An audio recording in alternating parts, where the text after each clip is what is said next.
ইসরায়েলের সঙ্গে 12 দিনের সংঘাতের পর ইরানের রাজনৈতিক বিভাজন আরও তীব্র হয়ে উঠেছে।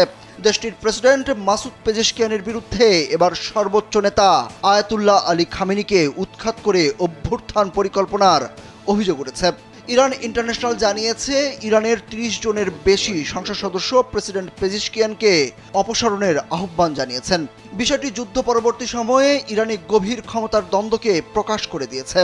কট্টরপন্থীরা অভিযোগ করছেন, তুলনামূলকভাবে মধ্যপন্থী প্রেসিডেন্ট পেজেশকিয়ান ক্ষমতার সীমা অতিক্রম করছেন এবং তিনি ইসরায়েলের সঙ্গে সম্পর্ক স্বাভাবিক করার চেষ্টায় রয়েছেন। সাবেক রাষ্ট্রদূত ও এমপি আবুল ফজল জোহরেভান্দ একটি ভাইরাল ভিডিওতে বলেন, ওয়ালটন এখন দেশের সীমানা পেরিয়ে পৌঁছে গিয়েছে 50টিরও বেশি দেশে। ওয়ালটন, ঘরে ঘরে, বিশ্বজুড়ে। পেজেশকিয়ান সরকার ইসলামী বিপ্লবকে তার মেয়াদ শেষ হওয়ার আগেই শেষ করে দেবেন। তারা মনে করে বিপ্লবের অবসান ঘটিয়ে ও খামেনির শাসন শেষ করে একটি নতুন যুগ শুরু করা যাবে এবং আব্রাহাম আর্কসে যোগ দেওয়া সম্ভব হবে।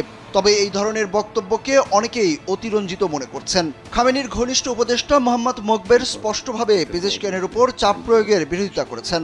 সংবাদ মাধ্যম আসরি ইরানকে তিনি বলেন, কিছু রাজনৈতিক দল ও সংগঠন প্রেসিডেন্টের রাজনৈতিক যোগ্যতাকে প্রশ্নবিদ্ধ করতে চাইছে।